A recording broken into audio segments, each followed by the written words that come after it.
All right. My name is Rich Schmidt. We're here with Peter Liem. It's April 25th, 2024. We're on Zoom with Peter from France. And thank you so much, Peter, for joining us today. Yeah, thank you. And the first question to get things started is why wine? Haha. Yeah, I guess I kind of fell into the wine business. Um, so I first was introduced to wine traveling as a teenager in Europe. I started traveling at an unusually early age, I suppose. My first solo trip to Europe was when I was 15. I got a Euro pass and just came here for a month and loved it. So I just kept coming back every summer, you know. Um, But of course, uh, in the United States, I couldn't drink, but in Europe, nobody cared. And so being on a backpacker's budget, it was all this cheap carafe wine, this sort of thing that we would be embarrassed to talk about today. But in fact, it made a big impression on me. Um, Not necessarily even for the alcohol, but uh, ironically, it sort of planted the seeds of terroir in my head, which is not a word that we typically associate with carafe wine in the bistros of Europe. But but I was struck by how traveling around by train, even if you go 100 kilometers, the wine changes, right? And so I wondered why that was. So I just began to learn more and start to read books. And when I got into college at 17, I was able to get older kids to buy wine for me, and so it was I could drink real wine.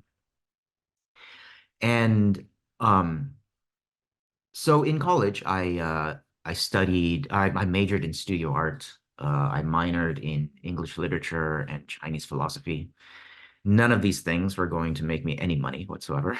So, so when I left school, I wanted to go to graduate school, but I would have just gone for literature, and it was just reading more books, and I couldn't justify the expense. So I thought that I had to get a job, and I got a job at a wine store in San Francisco, and that was a really formative experience. It was unusual even back then, but today it would be impossible. It was a large warehouse type, retail store, and I don't know if we had maybe 5,000 wines on the floor at any given time. I don't even know. But the unusual thing about it was that every new wine that would come in, or every new SKU, so every new vintage, every new label, whatever, if we hadn't tasted it before, we would set a bottle aside and we would taste it that night. So every day we were tasting 20 or 30 wines. And it didn't matter what the wine was. I mean, it could be, $5 Languedoc Merlot, or it could be Romanée Conti. I mean, it's and everything in between. So as like a 22-year-old kid, I was tasting, all the first growths. I was tasting Grand Cru and Premier Crus of Burgundy. I was comparing like Leroy and DRC Richebourg, and just I mean, it was insane. And so I got to, in a very short time, I got to taste basically all the great wines of the world. And so I guess I found that that experience kind of, well, one, it solidified my interest in wine, but it kind of satisfied my sort of curiosity um, as kind of a liberal arts student coming out of university. I found that everything that I had learned at school I could immediately apply to this new discipline. And so that was intellectually very exciting for me. And so I began traveling to wine regions, and mostly, I mean, in the beginning, so this store focused very heavily on Burgundy. It was one of the very best places in the US to buy Burgundy at the time. And so that was what I really focused on in the beginning. And so I was traveling to Burgundy quite a bit. But I would stop at other wine regions along the way, and Champagne was one of them. Um, I was there for a few years, and then in '98, I left and I came to Europe for about almost a year. And in that year, I traveled to almost all of the major wine regions in Western and Central Europe. And yeah, and then that very firmly solidified my love of wine and my interest, and certainly furthered my education. And and so I think that was, yeah, that really kind of set the groundwork for the rest of my career. So we'll pick it back up there in a moment. Let's talk a little bit about life before that. So you mentioned obviously heading to college. Tell me about where you're born and raised, and as you're heading to college, what was your kind of plan? What was your goal at that point? Did you have any idea what you would do when you grew up? So I grew up on the West Coast. My father lived in Portland at the time, and my mother in Los Angeles. So I split time between Oregon and California. Uh, I um, I didn't have a very interesting education prior to college, but I really wanted to focus on my college education, and so I chose liberal arts just because I wanted something. I wanted education for the sake of education. I didn't want to go to college for a career or for a vocation or anything. I mean, I had the luxury to do that. I know that I mean, especially today, it's increasingly more difficult. Um, but even then, like the top liberal arts schools in the country were very expensive, for the time. But so I went to Occidental College in Los Angeles, which at the time was, one of the best schools in the country. And it definitely uh, it fulfilled everything that I wanted to do. And I mean, it really exceeded my expectations. Um, and so I deliberately didn't have an idea of what I wanted to do. And that's part of the beauty of the liberal arts system. It's really designed to let you explore. And so, in fact, I didn't even really settle on a final major until my senior year. And I was studying all sorts of things, just literature and art and history and archaeology and linguistics and all sorts of things. And I settled on art as a discipline that kind of tied everything together, and ended up being really rewarding. So after college, as you mentioned, wine was pretty quickly became the thing you focused on. So I'm curious about you mentioned your wine education being kind of an unreal education in terms of being able to taste at a very young age wines from all over the world. So as you were as you were kind of harkening back to your pre-college travels and the idea of terroir and the idea of things changing, tell me how your wine education took off at that point and how you started to kind of differentiate or focus in on wines that you found interesting or exciting or made you want to learn more? Yeah, I think being introduced to Burgundy very early on, that really formed kind of the core of my worldview when it came to wine. I became very interested in a Burgundian concept of terroir and interested in how soil expression, relates to wine. Of course, that kind of naturally leads to all these other philosophical questions about why do we even drink wine, and what does wine mean, and what does it mean when we say this is a great wine. Uh, and um, So traveling, especially, traveling to wine regions, speaking with winemakers, seeing vineyards, seeing where wines are grown, tasting them in the place that they're grown, that I found really fundamental to my understanding of wine. And um, and then I guess I liked wine as sort of a discipline because it encompasses all sorts of things. Basically everything that I could possibly want to study, I could find in wine. If I could approach it from an artistic background or historical or geological or scientific, or I mean, it doesn't matter. You can approach wine in so many different ways. And so I found that kind of multifaceted aspect of wine to be extremely interesting and very fulfilling. Um, so uh, yeah, I began to, oh, well, I was constantly reading, I was constantly learning more about wine, through my early days as a wine professional. Uh, I was in San Francisco, and we had a great wine community there. Um, there was a sort of it was kind of a hotbed for master sommelier study. With Larry Stone was at Rubicon at the time, and so he had this whole like gang of sommeliers, that would we would gather there, and so yeah, so my friends and I would um, we would all taste together and learn together really. And those were really fun days because that was also a time where the great wines of the world were much more affordable, relatively speaking, than they are now. So, of course, there were always expensive wines, but even the most expensive wines, if you got together with six buddies and saved up for a couple months, like you could buy anything, right? If you want to buy a case of DRC and taste it all, like you could. And today, that's just prohibitive. Like I don't care how many friends you have. So it's so that I guess I found that really I don't know. I mean, I guess everybody who I think works in any industry for a time, they always reminisce about old days. But I think that with all the changes in the wine world, that's something that I really miss. Tell me a little bit more about the San Francisco wine scene at that point. As you mentioned, Larry Stone and the sommeliers. That was such a hotbed, as you mentioned, and so many people have come out of that. So tell me a little bit more about the some of the people you were interacting with there, and some of the kind of, I guess, some of the lessons learned for you, or some of the things you took away from that time. Um, yeah, I guess I see that time. Well, one, I was very young, so I was in my early 20s. So that I think that lent a particular, I don't know, uh, or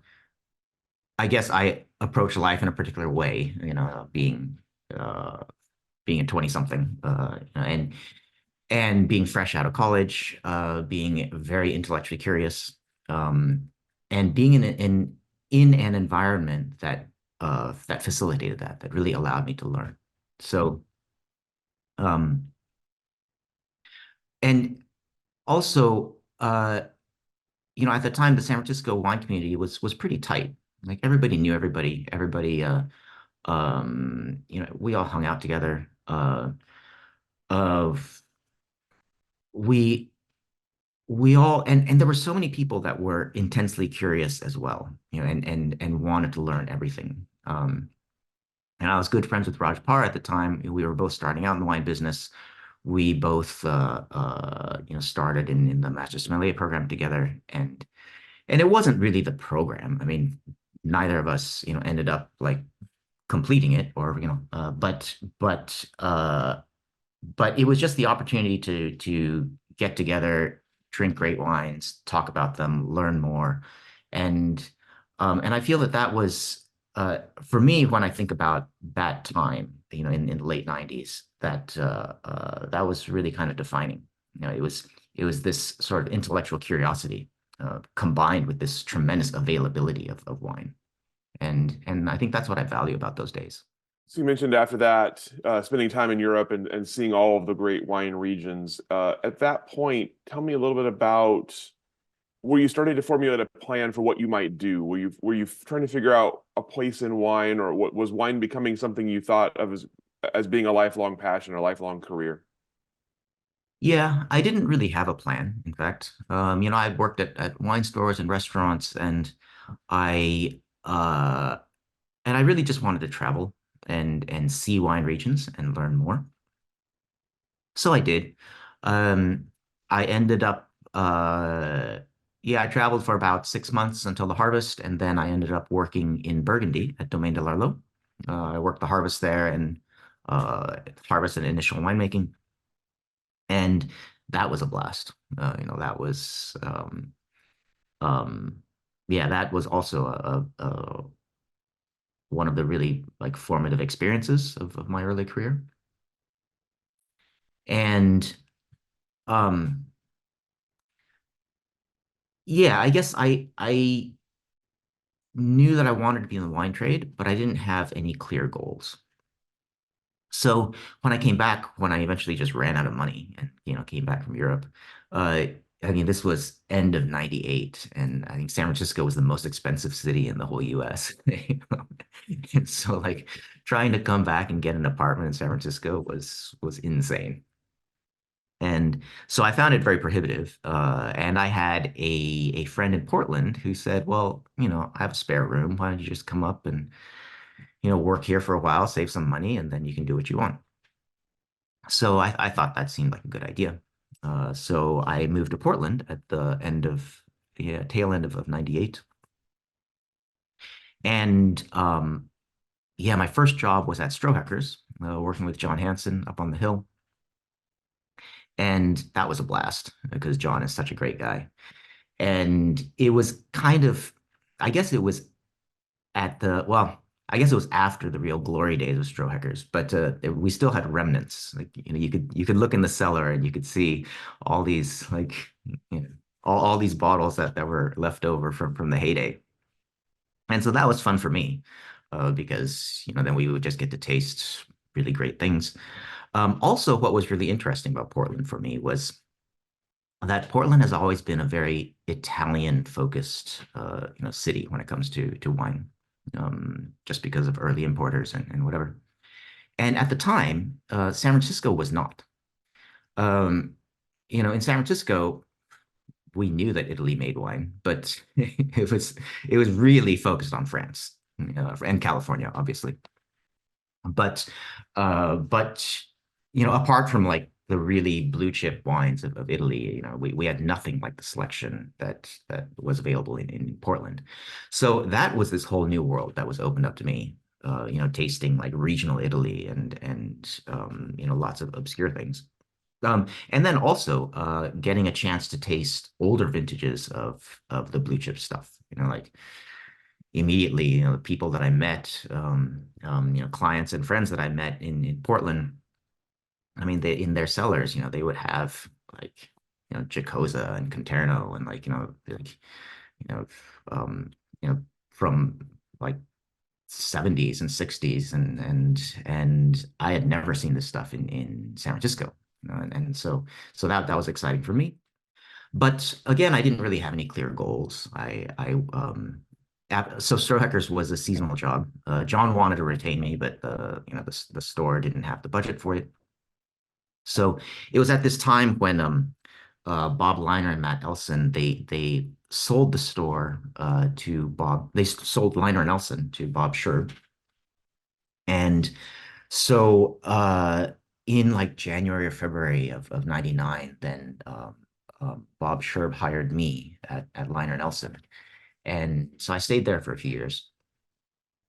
Uh, so yeah, I was just working retail in Portland. Just yeah, I guess my initial idea in moving to Portland was to save up some money and move back to San Francisco, but I never did. I ended up making great friends in Portland. I was having a great time, and so I stayed for 4 years, and I ended up really enjoying it. I want to back up for a moment. I have more questions about Portland, but let's back up for a moment to your harvest. Obviously, you mentioned a formative experience. I'm curious about with the perspective you had. Obviously, you were wine educated. You had had a lot of wine. What was the experience like of actually seeing a harvest and actually seeing the process? Was it what you expected? And if not, what was surprising to you? Yeah, it was kind of very much as I expected. So I was working at a domain that I knew already, Domaine de l'Arlot in Louis Saint-Georges. And so that was nice because the owner at the time was Jean-Pierre de Smet and his wife Lilo. And so since I already knew them, that made it easier. But also it was like Larry Stone had put me in contact with them for Harvest, and he assured me that it was the nicest place to work, Harvest in Burgundy. He was like, yeah, you can go to Dujac or DRC or whatever, but no, Arlo is really where you want to go because it's really comfortable. So I thought, that sounds great. And it was because they had this big mansion and that they would put up all the foreign like stagiaire. And And we would have dinner with the family every night. And they had an incredible wine cellar with wines from all over the world. And we would drink like kings every night. And of course, during the day it was hard work. Burgundy vines are trained low, your back hurts. It's you get up early, but I mean it was fun um and it was a great learning experience too. Arlo has terroirs. I mean, they have kind of a mix of terroirs around the Côte de Nuit, and so um, learning, I guess, I mean, these were terroirs that I knew, but learning them at the grape level was really interesting, and just seeing how grapes in Romanée Saint Vivant and let's say Nuit Saint-Georges, Clos de Forêt taste completely different, and that kind of blew my mind the first time. Um, and also, in Burgundy, then I already knew people in Burgundy, but I guess I made closer relationships, and so that was really valuable to me as well. Did you have an inkling during that process or after that production or vineyard work might be something you were interested in? Did you ever think I'm going to be a winemaker? Actually, no. So I kind of felt like uh, doing harvests kind of scratched that itch, and and I found it really interesting. I found the whole process interesting, and I enjoyed like being both in the vineyards and in the cellar. And I would do anything, like, whatever. It was a difficult harvest. It was 98. And so it was a difficult harvest in Burgundy because there was a lot of there was a lot of everything. There was rot, there was mildew, there was botrytis. I mean, there's all sorts of stuff. The wines ended up turning out really good, but it took a lot of hard work. you know. And and I found all of that interesting, and so um yeah, so I wanted to see everything. But yeah, I ended up actually making a couple of inches of wine later on in Oregon, but really I never had aspirations at all to be a winemaker. I thought I'm gonna leave that to, to those people. And I'm very satisfied to be a wine drinker. So, tell me, you mentioned obviously the one of the main differences when you got to Portland was the focus on Italian wines compared to what you'd seen before. Tell me about the Portland wine scene in general at that time, how it compared to San Francisco and elsewhere. How excited was the city about wine? How difficult was it for you to find a cohort in Portland? Um, I guess I was immediately impressed with the wine community in Portland. For a city of its size, I thought that wine the wine community and sort of wine appreciation in general was exceptionally, I don't know, like, well, or I guess it was larger and more advanced than maybe the size of the city might indicate. I still think that. I think, yeah, I think Portland is a wonderful wine city. Um, and that's due to, I think the exceptional quality of wine professionals there. And so, coming from San Francisco, Portland certainly felt like a much smaller city. Uh, Fewer clients, allocations are smaller, but we didn't really see less wine. So that was great because I could see the same wines, and even though maybe overall allocations were smaller, my personal allocations were like bigger, in fact. So I guess, like coming to Portland, I could really take advantage of a smaller market, to I guess fulfill my own desires, and that was great. Another thing about Portland was that it was very friendly. So I immediately met lots of people just through wine, both wine professionals and clients that became my friends. And so that I guess that was something that I appreciated. I kind of took it for granted because I think it's kind of West Coast culture and in general. Like moving from Los Angeles to San Francisco was sort of the same thing. but Portland, of course, existed on a smaller scale, and it was maybe a little more personal. Later on, I moved to New York City, and I found that transition much more difficult. It was my first time like living on the East Coast, and so I guess that initial move like made me really appreciate my West Coast roots. But yeah, I found moving to Portland quite easy, and immediately met a whole bunch of people who are still my like some of my best friends even today. So 20 years later. So um so yeah, I really value that, and um yeah, and I always have really good memories of my time in Portland. You talked about going to work for Liner Nelson just after it had been sold. What was the experience like there? What was, so I guess, sort of Portland's preeminent wine retail shop at the time.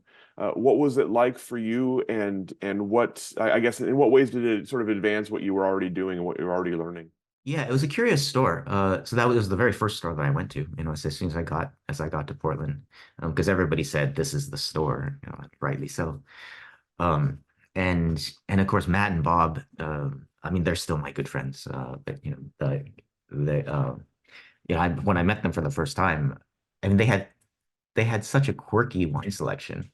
They had great wine in their store, but the selection, I mean, to my eyes, like the selection was so personalized, for them, it really reflected their personalities, and so I found that um, pretty intriguing. Uh, yeah, they ended up, like I asked them for a job, but they were doing different things. They were selling the store.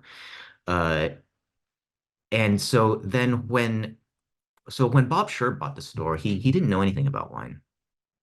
Certainly didn't know anything about the wine business. But Eric Pottmeyer was there, and he had been working at Liner Nelson with Matt and Bob for a very long time. And Eric and I immediately became good friends, and we still are. And and so Eric really kind of ran the store. I mean, he was the continuity between the old and new. Bob brought me on because he needed another wine professional.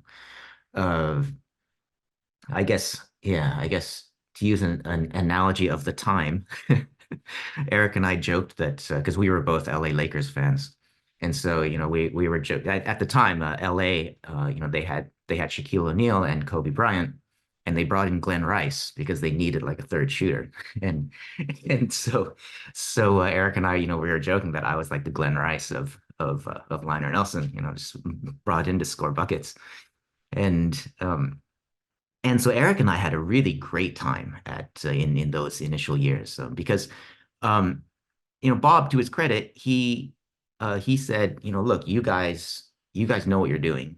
You guys are both seasoned retailers, and you know a hell of a lot about wine. So you do what you want. Like you help me make this store good. You know? And this was ideal for us because we had all sorts of creative ideas, and so yeah, we just had fun, just kind of rebuilding the store in a completely different image. And so Liner Nelson being Portland's preeminent wine store at the time, we had all of the best clients in the city, and so I got to meet a lot of people. And a lot of people I had met already at Strohecker's because a lot of people would shop there as well. But one of the things that I did was institute monthly tastings. So we already had Saturday night tastings, which was a Portland institution at the time. But I wanted to do tastings on kind of a larger scale or more focused tastings.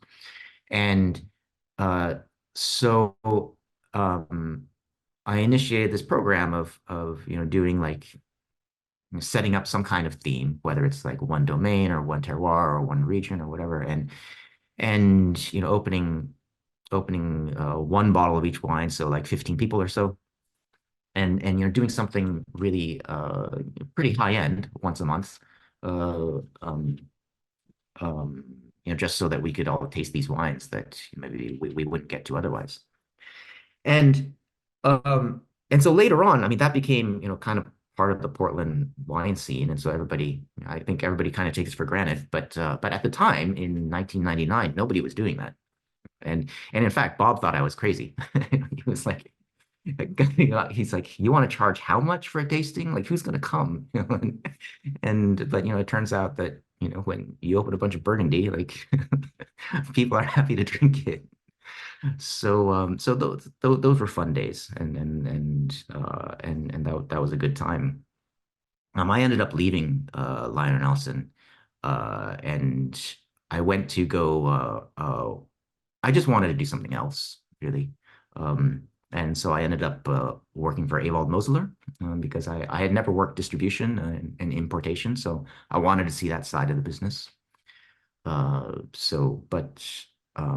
yeah, Lionel Nelson was kind of my, I don't know, my big introduction to Portland. Yeah. Before we talk about the next step, I'm curious about obviously you mentioned you were seasoned retail at that point. In your mind, what is I guess what are the keys of retail wine? What were the things that were most important to you in terms of bringing people in, bringing people back, and selling wine? I was really interested in kind of putting a personal stamp on the store. I had come in San Francisco, I had come from a big warehouse store, but even then, like despite its size, it had a real personality, and I think that was just the nature of retail back then, kind of pre-internet of I mean, yeah, wine was shipped a lot, but but people didn't buy wine the way that they do now. Everybody had newsletters, everybody was hand selling wine. So all of the great stores around the country, they all had a real personality. And so this is something that Eric and I really thought about was, what kind of personality and what kind of persona is our store going to have? And um, and I think that's something that I miss. Uh, you still find stores like that, but they're no longer they're no longer the norm. I think, today, in the age of the internet, people can get anything anywhere. And so I think there's a lot of pressure on a retail store to kind of be everything to everybody.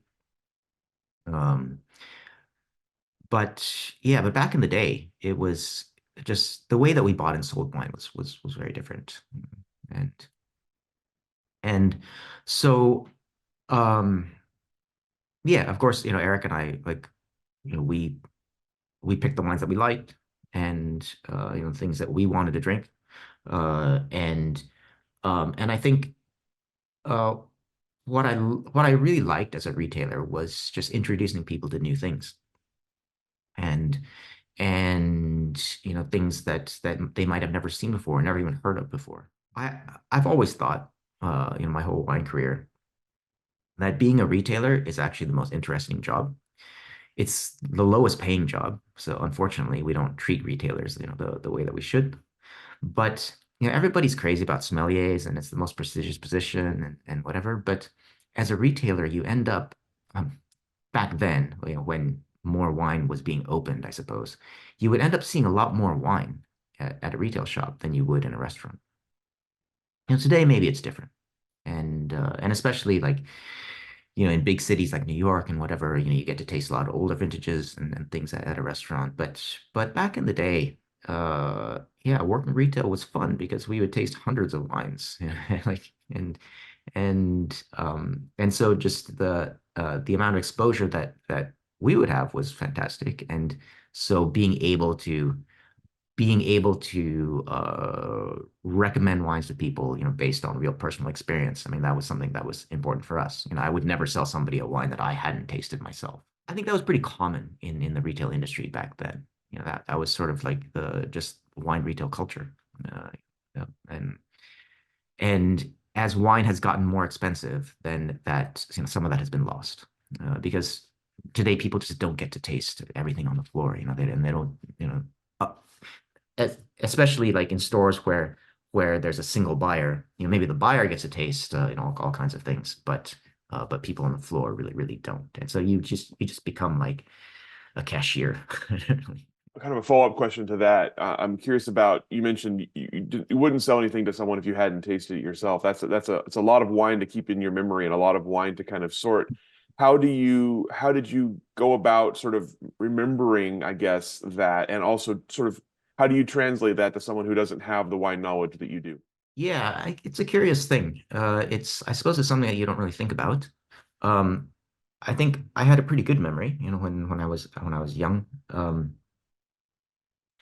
And I mean, I really think that up until the age of about 30 or 35, um, I mean, I always took notes, um, not on every wine that I drank, but the important wines. I would always write things down, but I would never look back at my notes. And I never needed to. I think up until like 30 or 35, I actually remembered every wine that I tasted. And so, just looking at the shelves or, looking at a restaurant list or whatever, if I had tasted that wine, I would have this kind of sensory memory of that. And I found that that's something I really lost as I grew older. It's like I'm 50 now, and it's like I can't remember what I drank last week. It's it's it definitely sucks getting old. But as a young wine professional, and I think also I tasted a lot more wine, back then than I do now, just in terms of sheer quantity. And I think when you're tasting so intensely, doing that every day, then that really helps you kind of build your memory. Yeah, I know that, not everybody really gets that chance, but yeah, you'd be surprised like the things that people remember. So you mentioned from there you went to work for Avald. Tell me about that side of the industry and seeing it for the first time. Yeah, Avald is, well, one, he's a fantastic human being, but he was really unique in I mean, I'd never really seen an operation like his before. And Portland was really fortunate to have him, and I don't think that they ever really appreciated how great Avold Mosler Selections was. I mean that book was insane. Like every great, every great, good, and even some not so good producers, in Germany and Austria, I mean, was well. First, I mean, he focused on Germany, so he had this amazing, book of German wines, that only 20 people in Portland wanted. and um and then when I joined, then Terry Teese had been importing Austrian wines for a few years, and Ewald was working with Terry's German had he had been working with Terry's German book for a while, but he didn't take on the Austrian program because he said, I just don't know anything about Austrian wines. And he's like, so it's just not me. And I had been introduced to Austrian wine in San Francisco, and so I said, yeah, I'll do it, because I liked the wines, and I was really interested in Austria, and I'd been to the vineyards, I'd been like, I'd met most of the great Austrian winemakers at the time, and um, seen these sites and tasted wines and stuff, and so I was really keen on selling these. So we brought on the Austrian book, and that was really, I mean, I guess prior to that there were maybe one or two Austrian wines in the Portland market, but that was really the big introduction to Austria. Uh, um, Actually, we had done that already at Liner and Elson, I suppose. I had done it by special order through Avold, at Liner and Elson.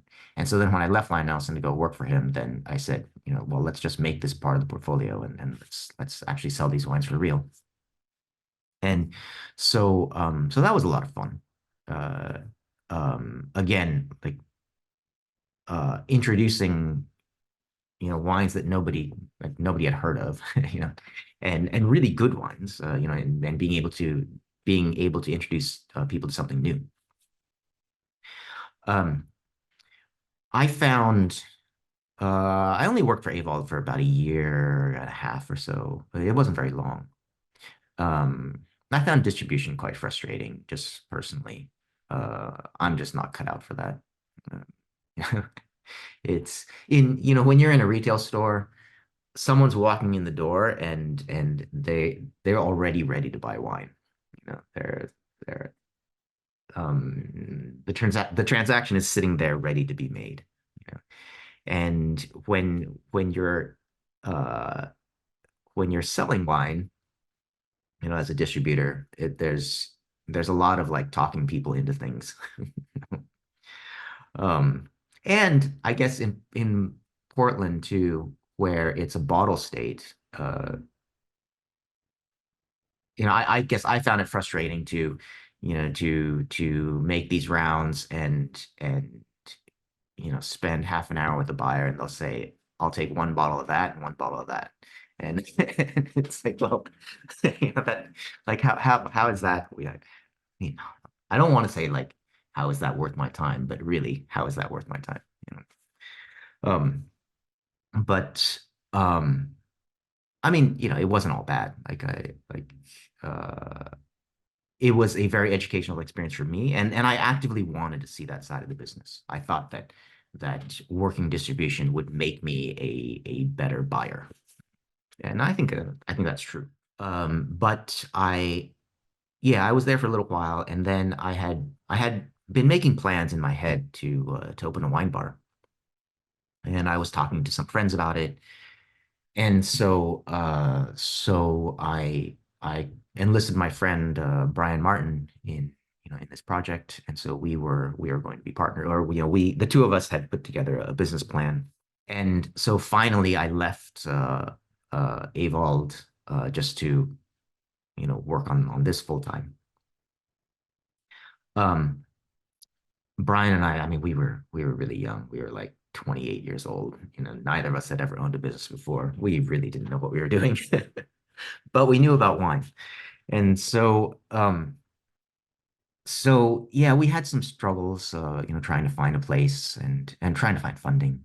Um, but so we eventually enlisted another friend of ours, uh, who became our investor.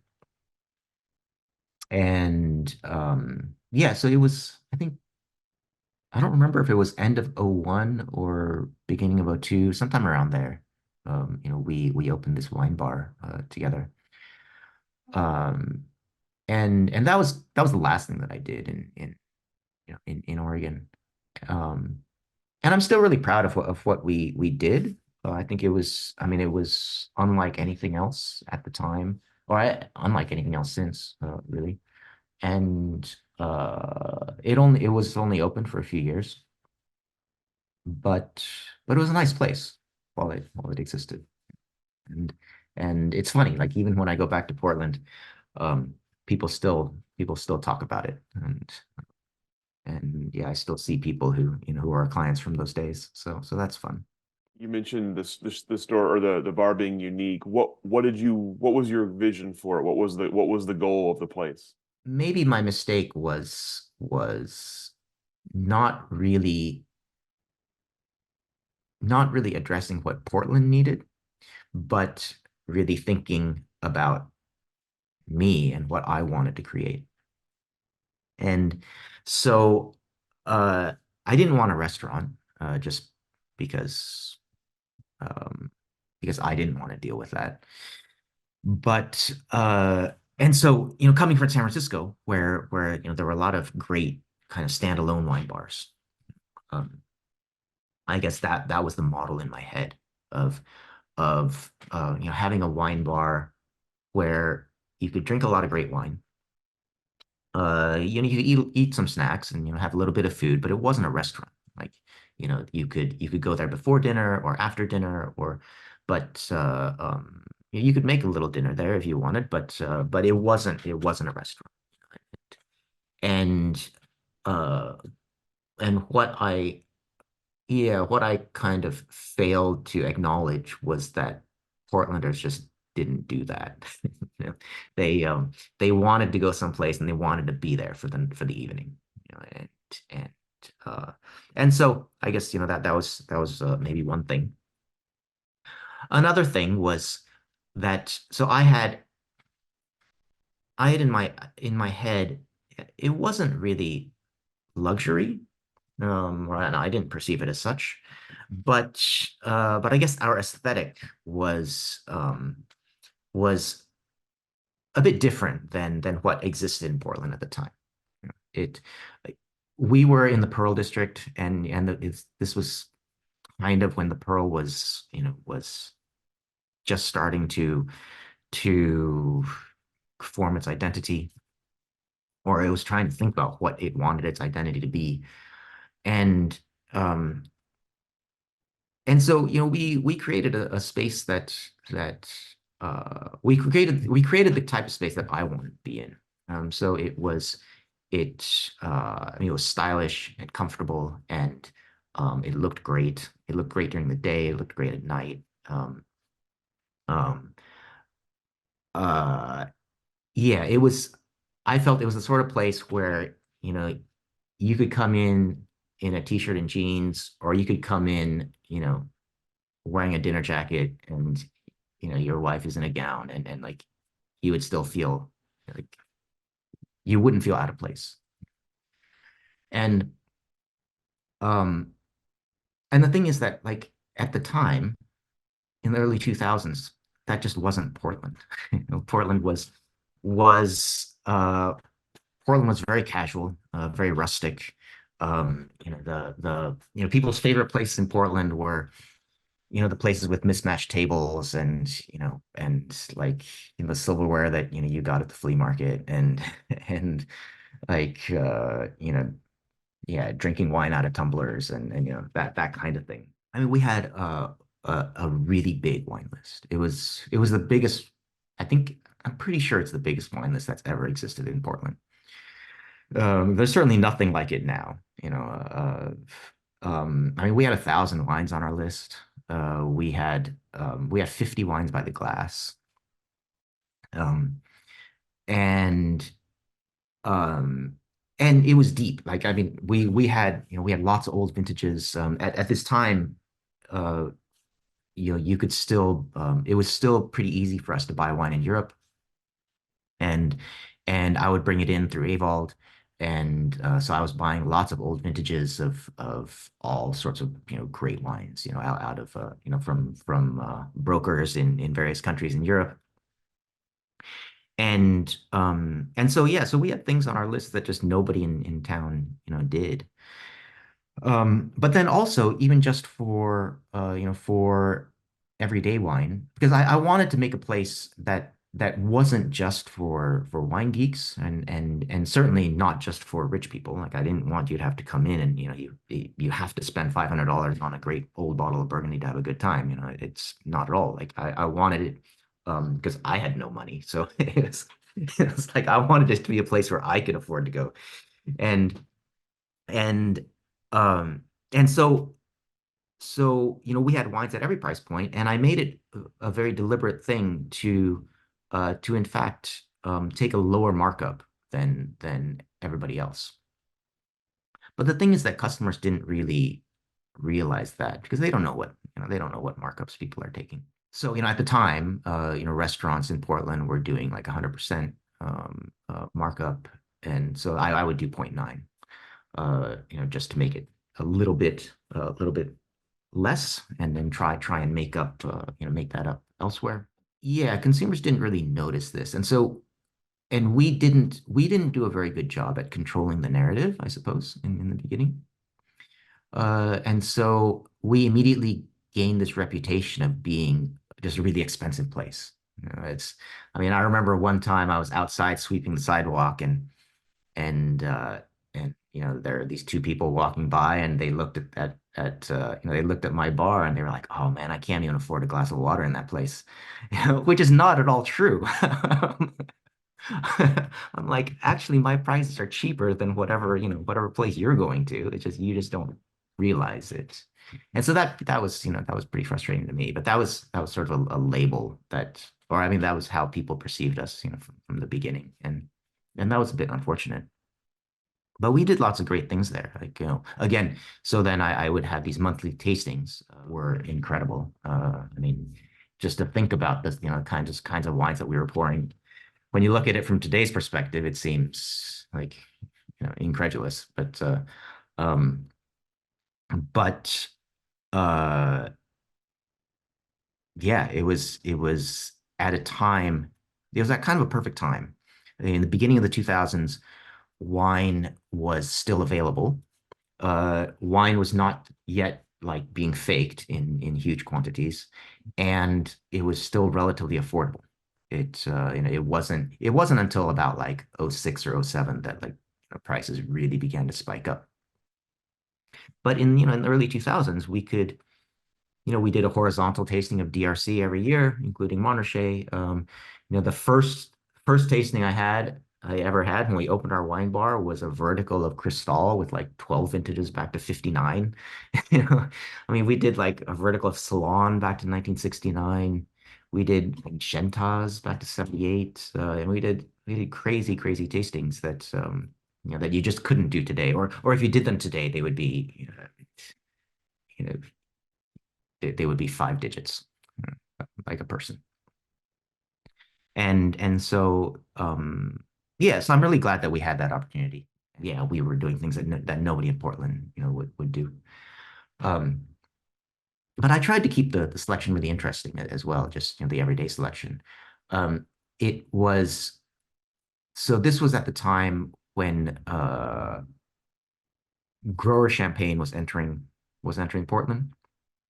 So Terry Thies he had assembled this grower champagne portfolio, and again, Aval didn't want to carry it because he said, "I know nothing about champagne," and I would have done it, but I was leaving Aval's company, and so Bob Liner and Matt Elson, when they left Liner and Elson, they started Galaxy, and so they picked up the Terry Thies champagne portfolio.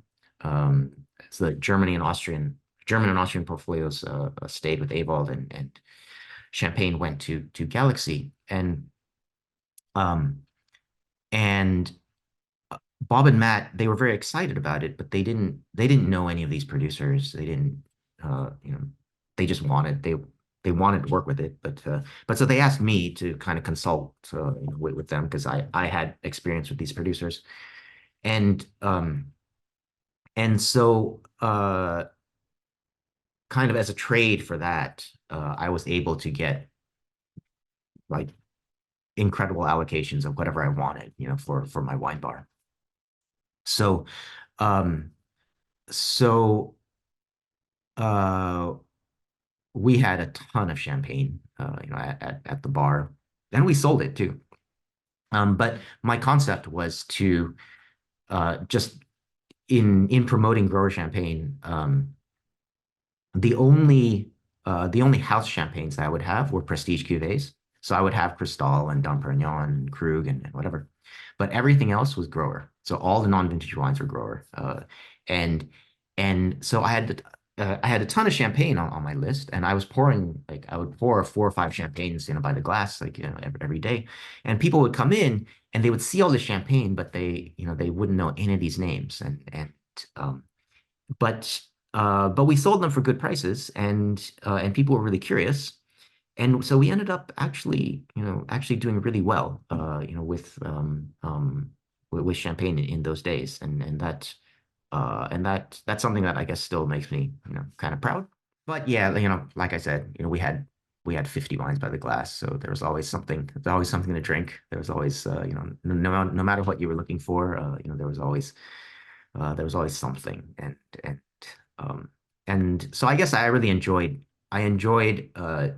even more than being a retailer. With the retailer, you don't get kind of instant feedback. You say, okay, here, take this bottle, take it home, drink it tonight, and then come back and tell me how it is.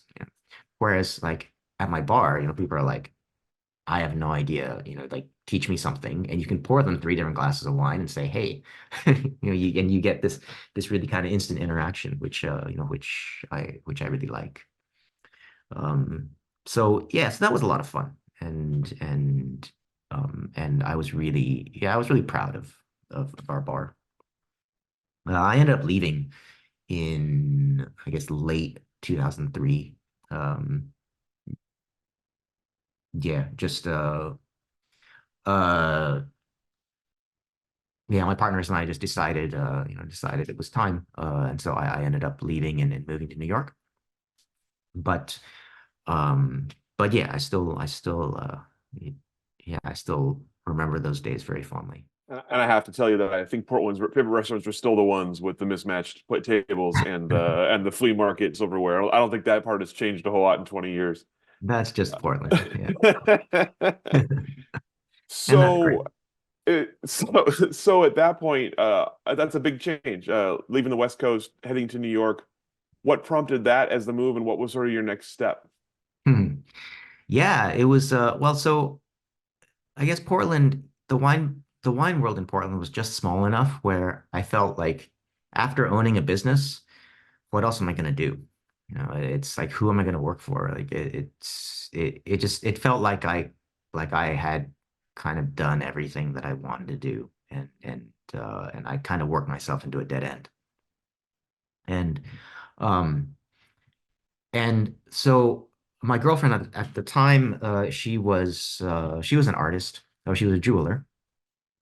And she wasn't, really attached to Portland either. And so we tossed around like, you know, maybe 9 or 10 cities that we were interested in around the world. I wanted to move to Paris. She wasn't really ready to leave the country. But so, we looked at other cities in the US and we just settled on New York. Neither of us had lived there before. My sister was living there and I thought it would be interesting. So we just picked up and moved to New York. Um, yeah, again, this was really before, I mean, like it wasn't pre-internet, but it was before internet is what it is now. It was before social media. It was before, it was really when relationships were still like word of mouth and introductions and all this. And so today everybody in the wine world, like around the world, let alone just the country, everybody knows everybody else. But back then it wasn't really like that. And I found out immediately how separate West Coast and East Coast wine cultures were. You know, uh, um, I knew people in California, I knew people in Pacific Northwest, but New York was a whole other world. And so landing in New York, I just assumed that I could find a job, and it wasn't really true. You know, it was I had wine knowledge, I had wine experience, but I didn't have any contacts. And and so some people tried to make introductions for me and whatever, but I kind of struggled to find a job at first. And I kind of struggled to break into the wine community in general. Um um yeah, in Portland, I guess it was different. In Portland, yeah, I landed in Portland, got a job at Strohecker's, and then like I would have salespeople come in to, sell me wine and I would say, hey, want to go have a drink tonight? Like, and then they would say, sure. And so we would go and I would say, well, show me someplace. What's your favorite place in Portland? And I would just make friends and get kind of connected or, into the wine community really easily.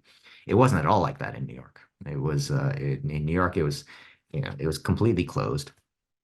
Uh, um, um, yeah, people weren't really interested in, in making new friends, and and uh, and yeah, I found it a bit daunting. I mean, this was like 2004. So I found it quite difficult to break into the New York community for a while. So I was working I got a job eventually at this retail store on the Upper East Side, which it wasn't a significant store, but it was a job, and it was kind of my entry into the wine business there. And then It was around like yeah, end of 2004, so that um um yeah, I think he was actually Joe Dresner of all people. Uh um he had talked to Wine and Spirits magazine about me because Wine and Spirits magazine needed a tasting director. And so so they found me and they just asked me, they offered me this job. And since it was better than what I was doing at the time, I said, yeah, I'll do that. And so that's actually how I left the wine business and became a wine writer. I never had any intentions of being a journalist or writing about wine or anything. It was purely a product of circumstance. Yeah, just wine and spirits offered me this job. And so initially, yeah, I was their tasting director. So wine and spirits, at the time they had two offices. I don't know if they still do, but one in New York, the big one in New York, and then a smaller one in San Francisco. But in the New York office alone, we would taste 6 or 7 thousand wines a year. And so somebody needed to the logistics of that, getting all these samples, organizing them into tastings and panels and for all the critics and all of this. I mean, that was a job. So yeah, I did that for a couple of years. And I was made critic for basically Northern Europe. So like Northern France, Germany, and Austria. So I was writing as well. So I was an editor and a critic for the magazine.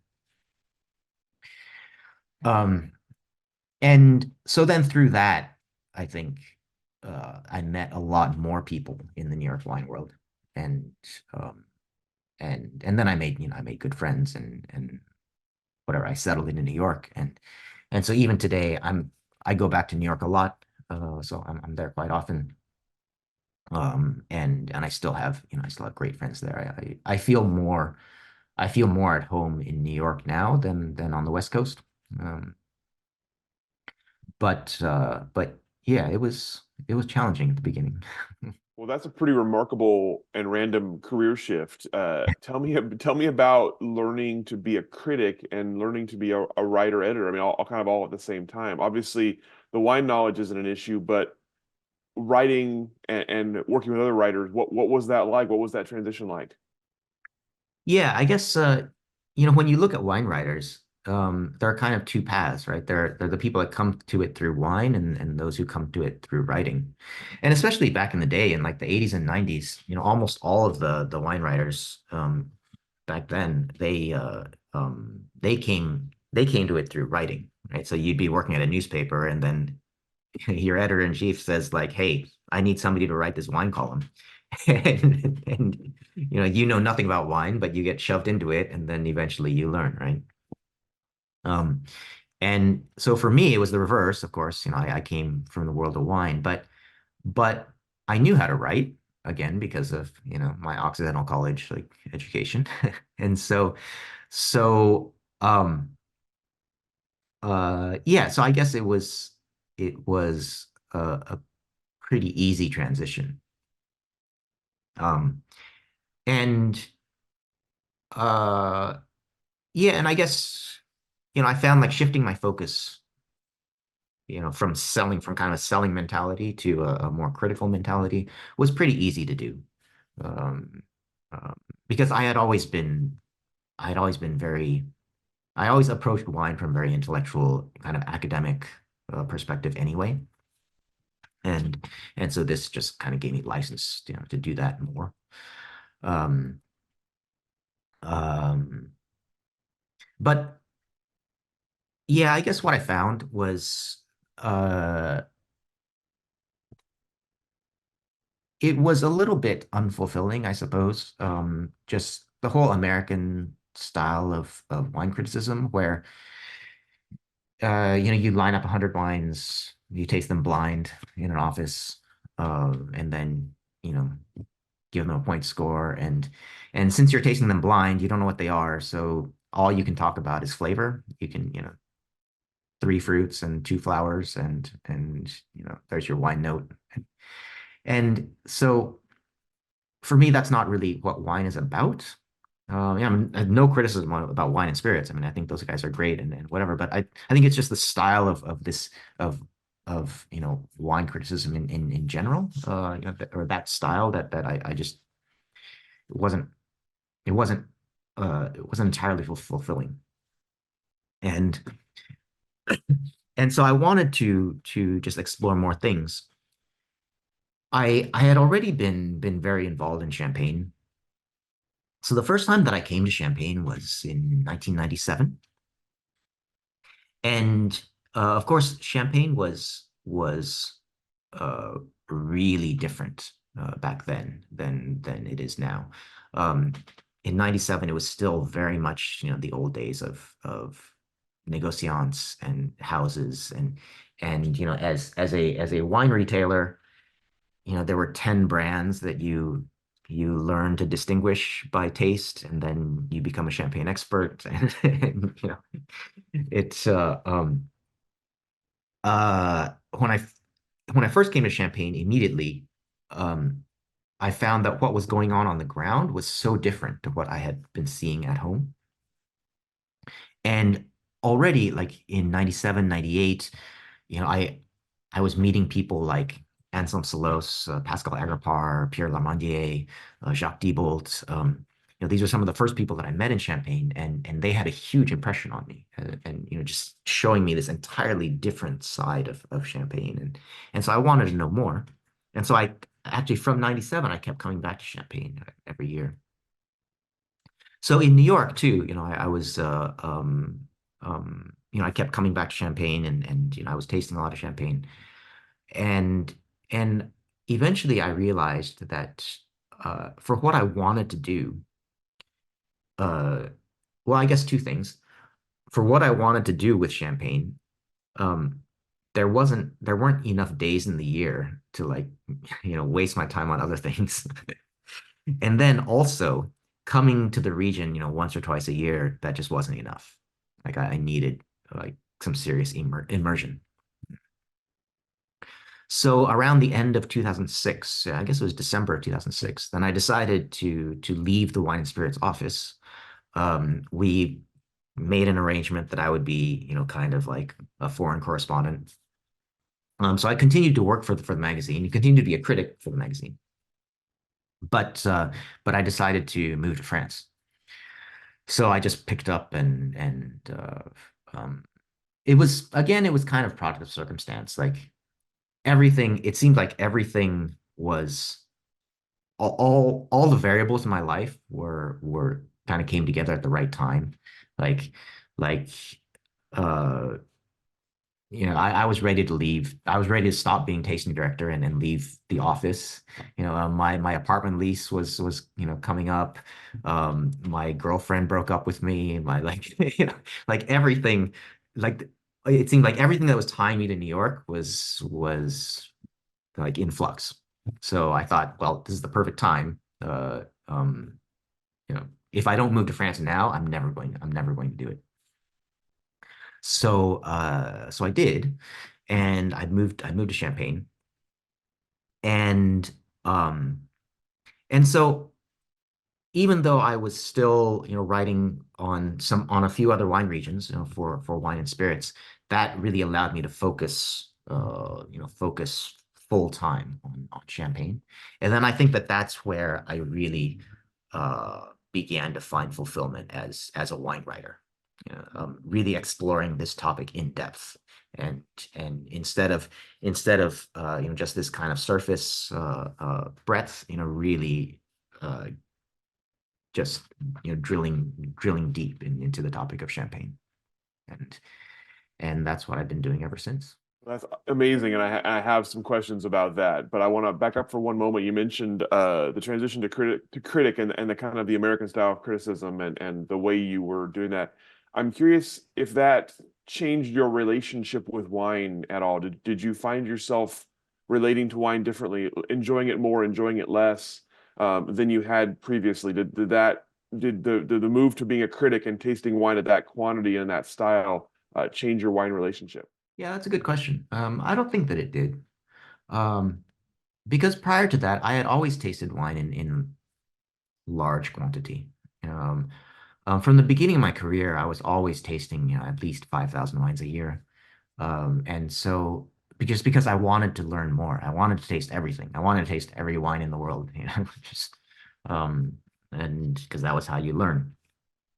Um, um, I think, yeah, a lot of non-wine professionals, when they find out what you do, then, they ask you, like, do you even like wine? Like, is that, or is it just a job?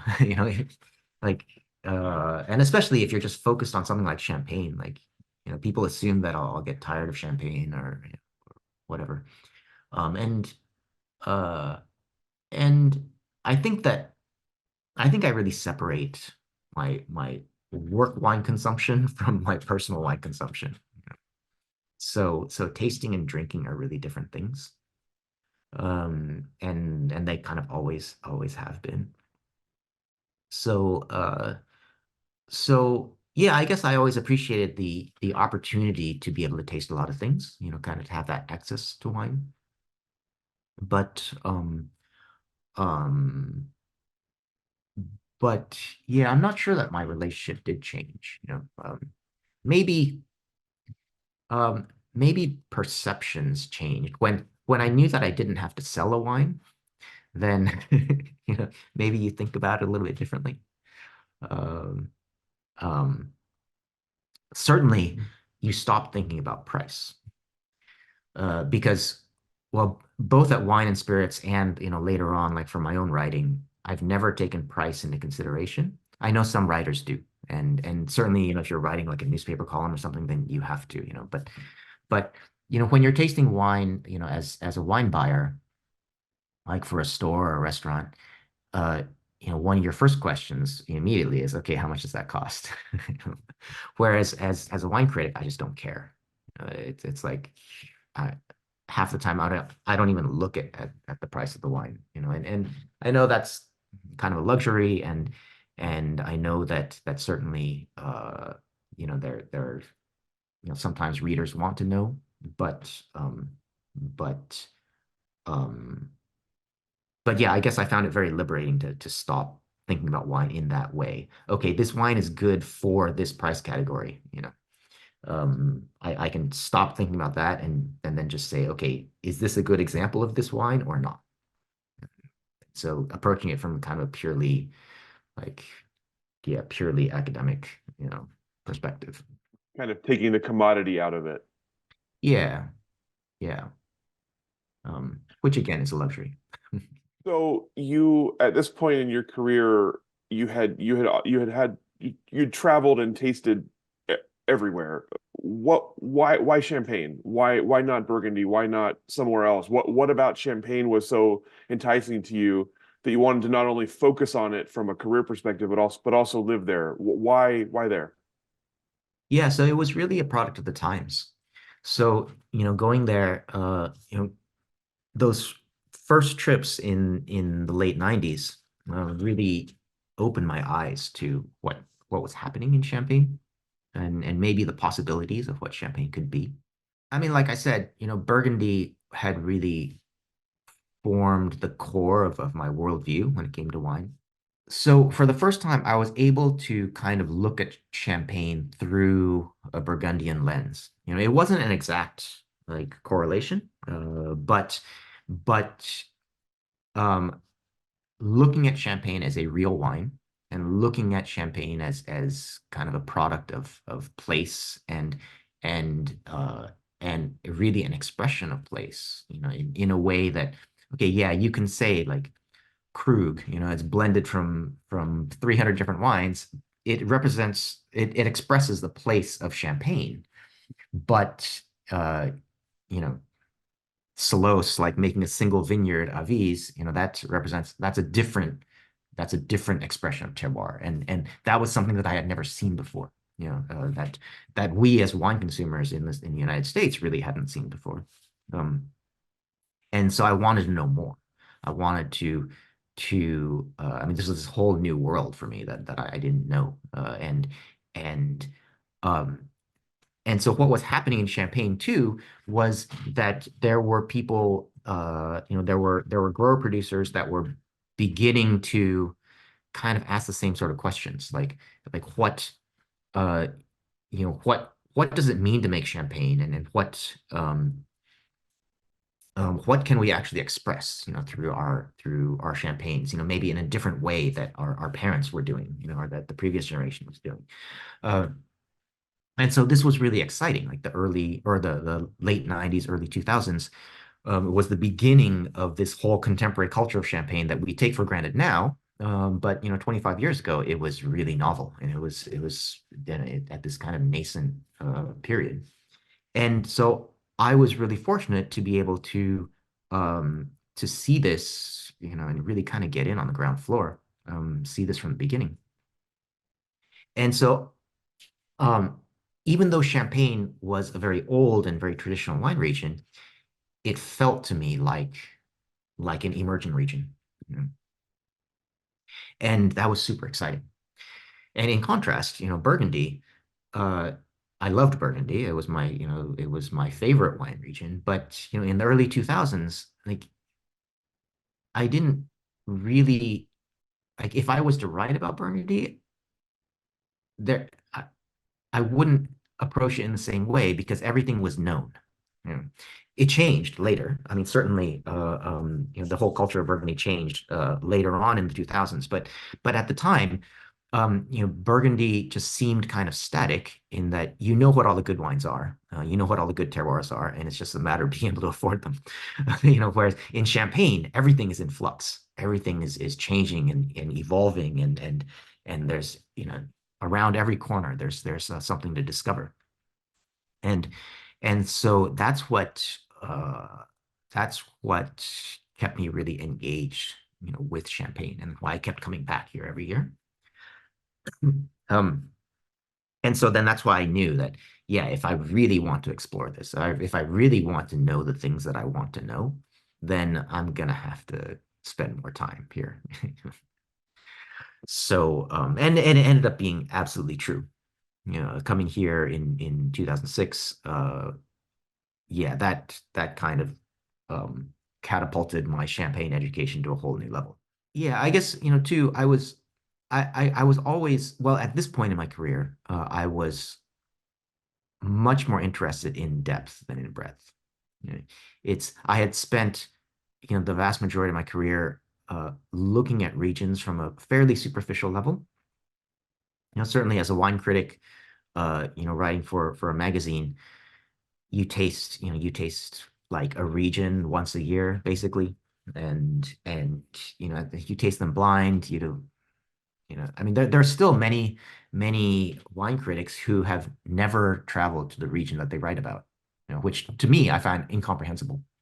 But people do it, and um, and so then, yes, then I just wonder, like, well, what exactly is it that you're writing about? You're just writing about fruits and flowers. You're writing about flavors, and and and for me, that's not what wine is about.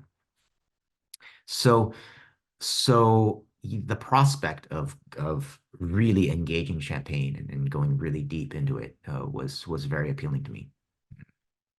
And even if I had to professionally discard the rest of the wine world, for me that was totally worth it.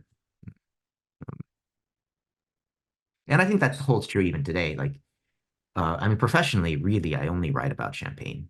Um, I've done a little work with sherry, but um, and certainly personally, like I drink wines from all around the world, and I'm very excited, to drink plenty of other things besides Champagne.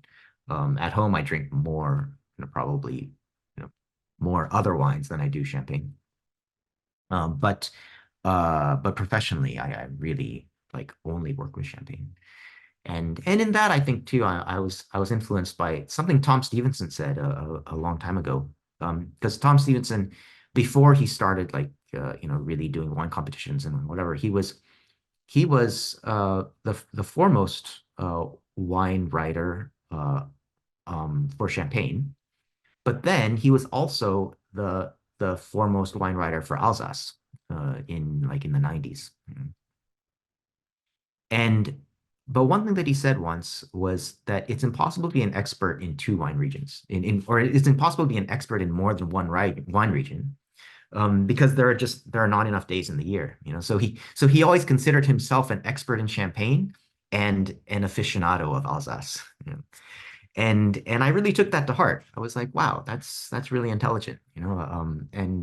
And so I realized, yeah, if I really truly want to focus on a wine region, I have to do that to the exclusion of anything else. So I did.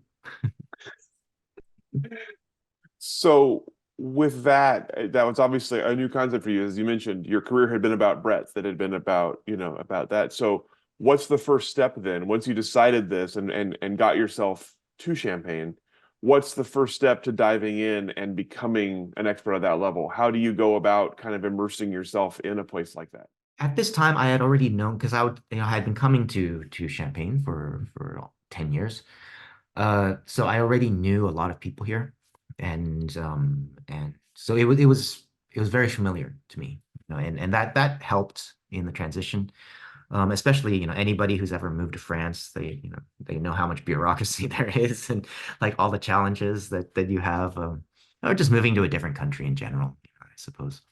Um, but because I already had friends here, and you know, I knew the place, and I knew some people, it was easier. But then, you know, for me, it was really just about having more access and just being able to visit people more, um, being able to really spend time. Because, like, you know, coming here before that, I would come to Champagne every year, but I would come for a week or 2 weeks at a time because that's all the time you can take off of work, you know. And so then you have you have to take advantage of this time, right? And so you pack your days, and you do like 4 or 5 visits per day, and it becomes really hectic, and really tiring. And living here, then I found, well, you know, I could see one producer in the morning and one producer in the afternoon, spend like 3 or 4 hours with them, go out walking in the vineyards, you know, talk to them about all sorts of things. You know, they would open some old wines, and you know, really spend time and get to know this estate, or you know, get to know you know, this terroir, or whatever. And so just having the freedom, and you know, kind of time to do more things, was really like the whole impetus for moving here. And yeah, and so that's exactly what I did. You know, in those first few years that I was living here, I would visit as many producers as possible, like every single day. And and yeah, just trying to taste as much as I could, trying to learn as much as I could. And so I was still working for Wine and Spirits, so I would fly back to New York, you know, to do tastings for them, and still, you know, working with a few other wine regions. But with Champagne specifically, I thought, well, you know, I should be writing some of this stuff down. So in 2009, I started this website called champagneguide.net. I chose to do that rather than a book, because I thought that I could do more. I could present information in more different formats, and then I could I it was easier to update, you know, especially with like wine notes and things, you know, like you put wine notes in a book, and as soon as you know, and like by the time it's published, it's already out of date. And um yeah, and so then that became this kind of repository for me, you know, to put all this stuff that I was learning about Champagne. Um Yeah, and then after that, I suppose I started doing. I stopped working for. I stopped being on staff at Wine and Spirits in 2011. I continued to write a bit of freelance for them after that. But then I was doing freelance for some other wine magazines too, like World of Fine Wine and Decanter in the UK.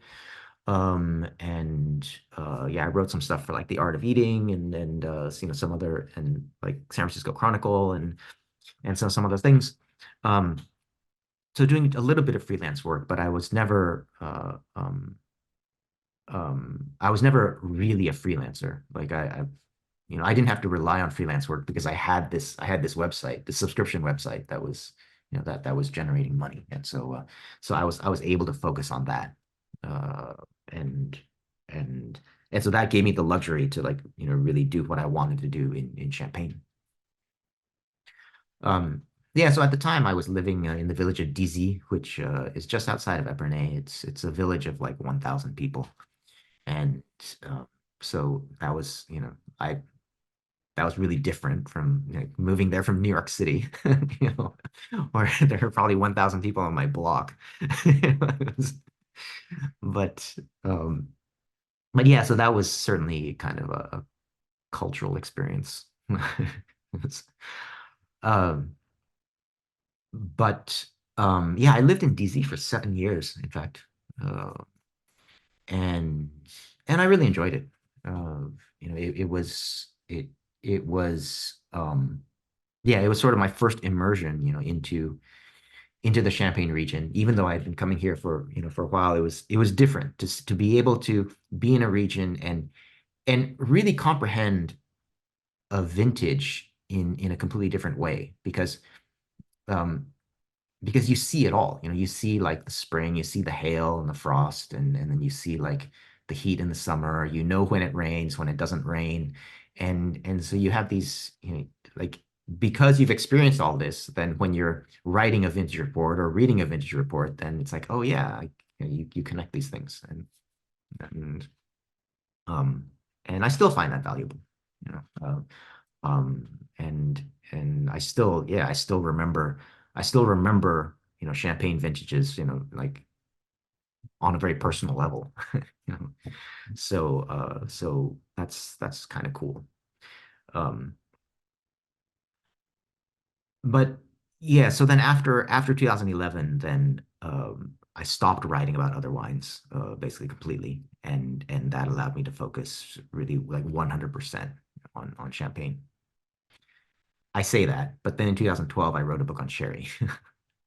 But that was a deliberate side project. But apart from that, I focused 100% on champagne. So and you mentioned that you started with the website. You thought that would be more kind of freewheeling for you and ability to update and ability to try different things.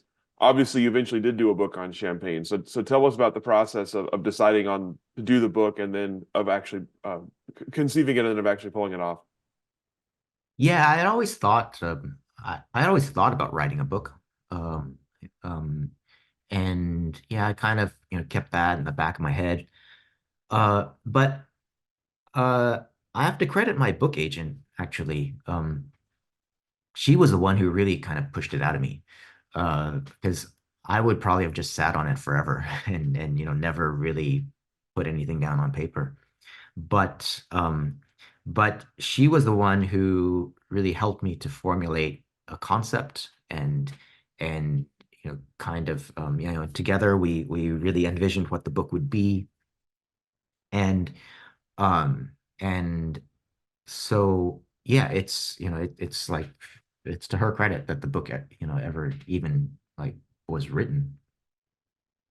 So that was around 2014, I suppose, 14 or 15. Um, that yeah, she nailed me down and made me write this proposal. We shopped it around, and eventually sold it to 10 Speed Press, you know, which is a fantastic publisher, you know, for wine and other things. Um, um, and but then even then, it took a lot for me to write that book. Like, I spent a good 2 years of just dedicated work on that book, but it was really 20 years of research. Like, it was involved. Uh, I mean, the results, you know, that I guess I was proud of the results. You know, and I won a bunch of awards. So yeah, and I think it's a good book. Um, I did win a James Beard Award, which I'm quite proud of, and Andre Simon Award, which is like the equivalent, in the UK. It's funny. So like now I'm working on a proposal for the second edition of that book, um, which again, like my agent really has to kind of pull out of me. But but so yeah, we published that book in 2017. It's only 2024 now, but it's funny how like in the last 7 years, the world of champagne has changed so much that I don't feel like my book is really out of date, but I feel that there's so much more to say. And so this is kind of my goal for the second edition, yeah, that there's just a lot more to say. And it just shows you, I guess, how fast like champagne is evolving and how much champagne is evolving and has evolved over the last 20 years or so. It's yeah, pretty extraordinary. I'm going to come back to some things about the book in a second, but I'm curious first about about champagne. Obviously, you mentioned you had a feeling when you were there in the late '90s that things were happening that weren't the people outside the area didn't know about, and that you were excited to learn about. You go, you move, you dive in, you see the change in a sort of a bullet point form. What is the change? What's the biggest shift in the last 25 years in champagne, and how has your work sort of brought that to light? Yeah, like in the 2000s, especially and early 2010s, um, a lot of people approach this from different ways. I guess, just when looking at champagne, some people, focused on viticulture, like, viticulture becoming more sustainable, organic, biodynamic, whatever. People focus on grower estates, saying, talking about this grower revolution in Champagne, versus like, small growers versus big houses. Um, People would talk, about things like lowering of dosage, like non-dosé or low dosage wines. People would talk about terroir, so single vineyard wines, single like much more like single terroir wines than before in Champagne. And I mean, all of these things are true. All of these things were part of this whole evolution of Champagne over the last couple of decades. But for me, I mean, what I said in my book was that all of these things kind of fell under a greater umbrella of of essentially us finally treating champagne as a real wine. So us being wine consumers, wine professionals, even the champenois themselves. So even wine producers in Champagne finally like treating champagne as a wine like any other. And I think that just that psychological distinction is super important because I remember, as a retailer, I mean, there were, I had customers who didn't even realize that champagne was made from grapes. It was, I mean, champagne was a product that was so far removed from the world of wine. And that was how it was sold. It was sold by brand. You would buy, like, Dom Perignon and Veuve Clicquot like you would buy Louis Vuitton and Gucci. It's just like you were buying handbags or something. So the way that we bought and sold, champagne was really different than with any other wine. And of course that kind of brand marketing, that was very beneficial to champagne for its sales, for several decades at the end of the 20th century. But then when we got to the 21st century, champagne became about something completely different. And and really, I think it's the evolution of the appellation into really acknowledging champagne as a wine like any other. And so the thing is that if you're going to treat champagne as a real wine, then you have to ask the same questions about champagne as you do any other wine. And so, of course, you know, especially like, starting in the 2000s, everybody would ask, all sorts of detailed questions, to wine producers all around the world about things like sustainability and viticulture and terroir and exploring wine in a much more in-depth way than we did before. And so, uh, yeah, initially, you would ask people in Champagne these questions, and they would deflect, like, they would certainly deflect you, and then sometimes they would be like a deer in the headlights because like they're not used to people, addressing, these kinds of topics in this way. But all of that has really changed, and it's not just growers either. Like,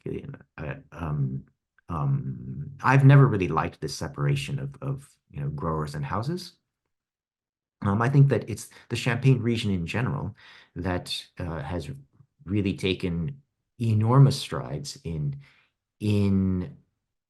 reinventing itself, or maybe reinventing the way that even they approach their what it is that they do. Even like their own winemaking and their own viticulture, and the whole way that they produce wine, or the whole way that they even think about like making wine. Um, and that's been really exciting to see. It's and so that's why I still think that even though Champagne is this very old and traditional wine region, it really has the energy almost of an emerging wine region. And and I think that that's been part of like the whole drive of the contemporary story of Champagne, and part of the reason, or a big part of the reason, why consumers are so interested in Champagne now. Today, I mean, the Champagne market is like it's never been before.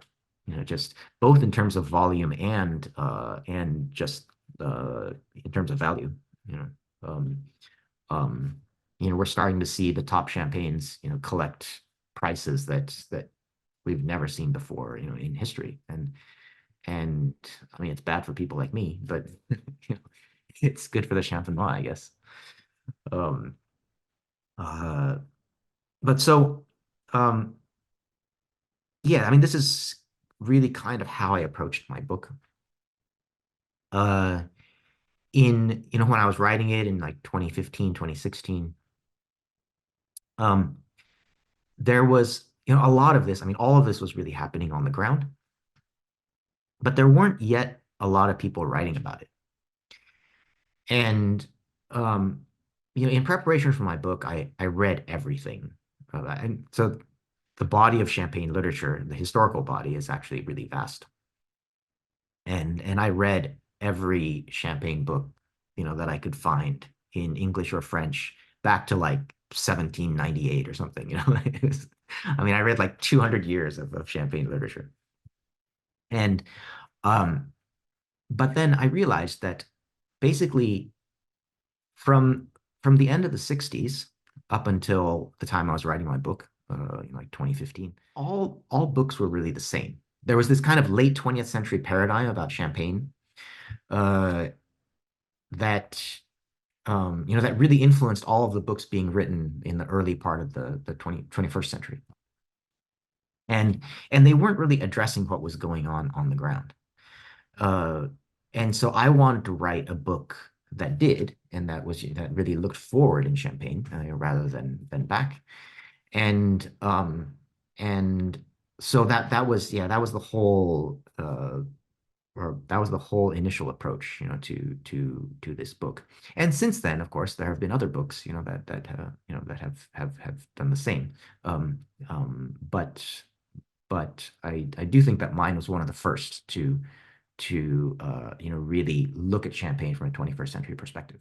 So living in a place like that and doing this kind of exploratory research and kind of seeing the changes in real time and looking ahead to the future, how is your relationship with the region now and with the people there? How are you viewed there, I suppose? And how, as you look at your second book, how will that be reflected? It's kind of weird for me to think about it, but I'm kind of like the old generation of writers. You know, it's it's like I've been working with Champagne for more than 25 years. Uh, and so yeah, I'm like the old guard now. It's um so of course, I mean, I know tons of people here. I've established a niche for myself, in the Champagne community. Um, um, I've seen a lot, I've seen a lot of evolution, in both the region and in individual producers. And and so I think people value that. Uh, I think there's still more to say, and of course there's like things are still evolving uh, um, in very positive ways, and so there's still a lot to talk about. But but yeah, I guess I'm proud of the new kind of niche that I've formed for myself, and um, yeah, I think it's been valuable for me, or it's been rewarding just to be a specialist in Champagne, and really focusing on this region in depth in the way that I intended to, back when I first moved here. So yeah, I guess you could say it's all worked out. You mentioned obviously the reception your first book got with some of the awards you won and and those kinds of things. Obviously, it's not the reason you do it, but I'm curious what your reaction to winning like a James Beard Award is for the does it how does it fit in the kind of the pride level for you? And what does it sort of I guess what does it reflect on the work you've done? I guess it's a sort of validation. I mean, it's nice to be acknowledged. I mean, I guess I've always known that uh a lot of what I do has been, kind of on the cutting edge. But because that's intentionally been what I've been seeking out. I think my whole career I was always looking for something new, and and really trying to explore new things. And so yeah, I guess just being or yeah, that external acknowledgement, or is it's nice. I'm proud that I won a James Beard. That's certainly. But yeah, I mean, like you say, that's not why we do these things. Um, um, I don't expect that my second book, would do the same. Um, um, and that's not, I'm not writing it with any kind of intention of winning any kind of awards or anything. But yeah, it's nice when people see the work that you're doing. So in addition to working on volume two here, what else is on your horizon? What else are you excited about in the world of wine or outside of as you look ahead? Um, well, I've shifted an increasing like kind of amount of my time to wine education and events. So with my friend Daniel Jonas, together we formed this champagne event, La Fête du Champagne, which we hold in the United States every year, usually in New York. But we've been doing that for 10 years now. So this October will be our 10th edition of this, which is fantastic. Um, uh, yeah, it's one of the biggest champagne events in the world, and we're quite proud of that. And I do speaking events and educational events around the world, throughout the year. Yeah, and so I think that I guess I find rewarding in being able to engage with people in a different way around champagne, than just writing. So that's nice. Um, um, I guess apart from wine, I mean I guess the other thing that I do in my life is I'm a scuba diver, uh, and um, and I do, I guess, a lot of diving that maybe other people might consider extreme. It's most of the diving that I do is technical diving, so either very deep or in caves, or in cold waters, under ice, like environments that most people don't go in. And so that's a big part of my life as well. So I'm based here in Champaign, in the city of Epernay, but probably total I spend 6 to 7 months of the year, non-consecutively, here, and the rest of the year I'm traveling to various places around the world. I like that you describe that as diving other people might see as extreme. Yeah, that's a good description. I like that. Um, I guess how did that become something you were interested in, and especially how did the sort of extreme technical become something you were interested in? It's actually something I came to quite late in life. I had always wanted to dive. I mean, when I was a kid, I've always loved the ocean, and when I was a kid, I would like read National Geographic and watch Jacques Cousteau, but I never had the opportunity. I never made the opportunity to dive, and it actually wasn't until I was 43 years old that I dived for the first time, and um, yeah, it was sort of like I felt if I don't do it now, I'm never going to do it. And yeah, the first time I got in the ocean, it was like, why have I wasted the last 43 years of my life?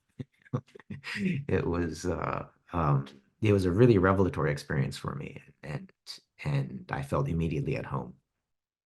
And so since then, I've been trying to make up for lost time, basically.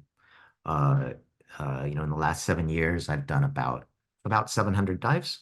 But um, it's not so much the quantity, I guess, as like the type of diving.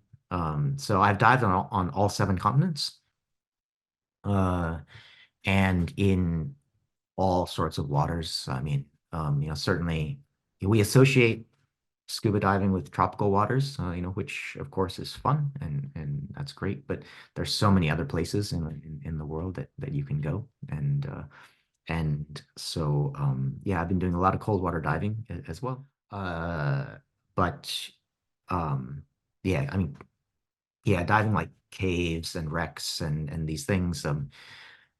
I guess I guess there's this idea of I like seeing things uh, that most people don't get to see. For me, it's really just exploring environments. It's just being able to being able to see as much as I possibly can.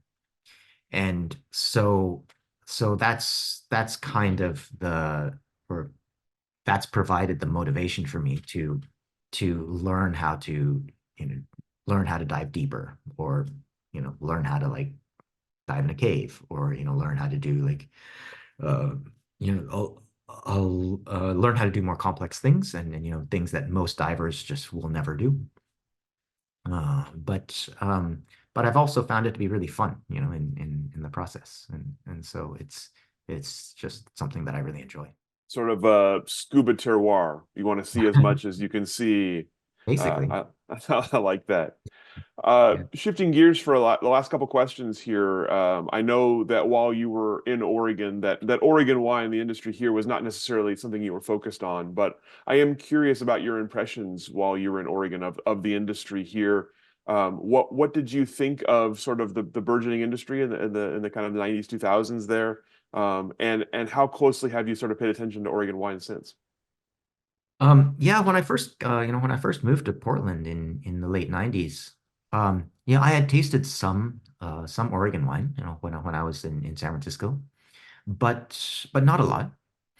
And so when I first got to Portland, I wanted to taste everything. I wanted to taste as much as possible. So and being at Stroheckers and Liner Nelson, that it allowed me to do that. I mean, especially at Liner Nelson, then like I formed relationships with all of the important growers in Oregon.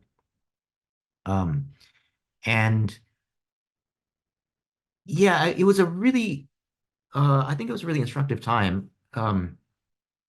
It was sort of this time where Oregon had, like, places like the Willamette Valley had established themselves as like the Willamette Valley had established itself as a very serious wine appellation. So we already had this history, but it was still, I guess, it was still trying to decide what its identity was going to be.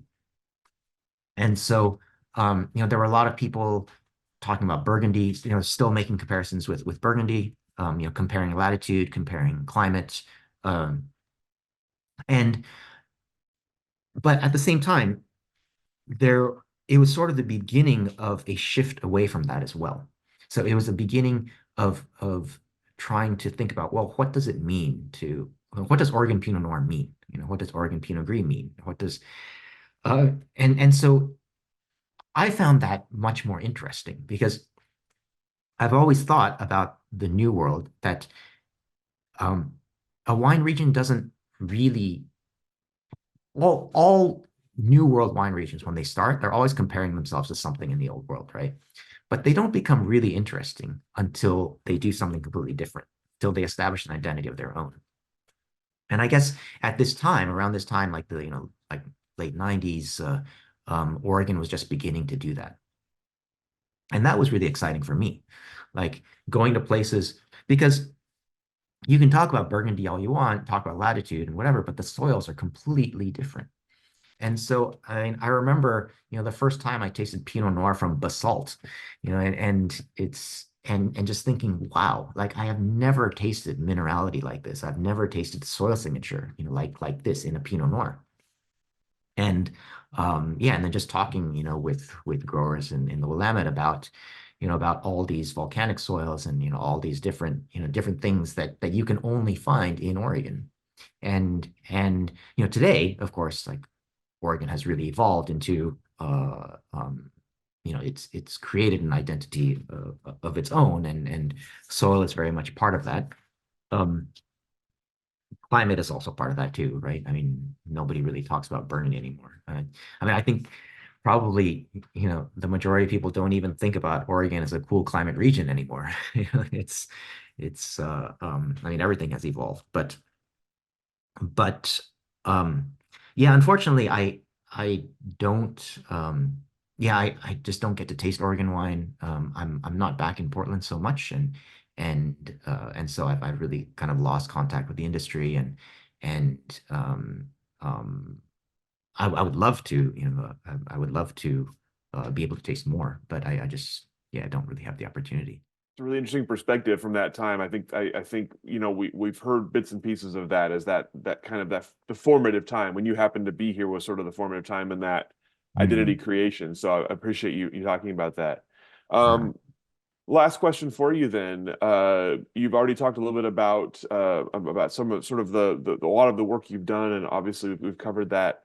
What is what's your biggest accomplishment? What are you happiest about so far or proudest of so far? I suppose it's kind of cliche to say my book, but I think that it's more than that. I think my book kind of encapsulates uh, the 20 years of research before that, that went into it. It's not that it's all contained within there, but certainly like philosophically and spiritually, I think I couldn't have written that book 20 years ago, or even like 10 years before that, it's um so I suppose yeah, I suppose like being able to do that, I think that has been very rewarding. I mean, certainly, my work has evolved, like, beyond that, and but I guess, uh, looking, yeah, I guess yeah, it's been more than 25 years, that I've been working with Champagne, and sort of looking at the things that I've been able to accomplish, and the things I've been able to learn in Champagne. That's um yeah, that's been fulfilling. Mm. Uh, I suppose, yeah, I guess now diving is as much a part of my life as wine is. And so So when I think about like accomplishments or goals, it's today I tend to be more focused on achieving goals in diving than I am in the world of wine. But that doesn't mean that my work in Champagne is done. It's there's still more to do, especially as the region continues to evolve and it's still a very exciting time in Champagne. Well, this is fantastic. That's all the questions I have for you. Is there anything I didn't ask that I should have, or anything that we didn't cover here today that you'd like to cover? No, it's been great talking to you. Yeah, thanks for the conversation and Absolutely. I appreciate it. Yeah, absolutely. Thank you so much for sharing your time with us and for joining us from across the world. We really do appreciate that and appreciate the stories and the perspective. We'll go ahead and let you off the hook. Oh, thank you. And So I hope you're back to Portland soon.